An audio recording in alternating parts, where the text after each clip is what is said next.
ఓం నమో వెంకటేశాయ. అందరికీ నా నమస్కారములు. నేను మీ తారకేశ్వరరావు బగాది. నేటి తిరుమల సమాచారము అనగా 11/4/2026కు గాను తిరుమలలో భక్తుల రద్దీ సాధారణంగా ఉంది. ఉచిత దర్శనం కోసం 8 కంపార్ట్మెంట్లో వేచి ఉన్న భక్తులు, సర్వదర్శనం భక్తులకు 6 గంటల సమయం పడుతోంది. 300 శీఘ్ర దర్శనానికి 2 నుంచి 3 గంటల సమయం తీసుకోగా, సర్వదర్శనం టోకెన్ పొందిన భక్తులకు 3 నుంచి 4 గంటల సమయం పడుతోంది.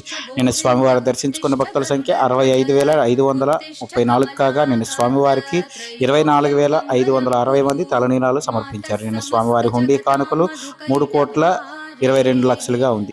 అలానే శ్రీనివాసుని ఏకాంత సేవలో అంతర్యం ఏంటంటే, తిరుమల శ్రీవారిని ఆరాధనలో రోజు రాత్రి జరిగే చివరి సేవను ఏకాంత సేవ లేదా పవలింపు సేవ అంటారు.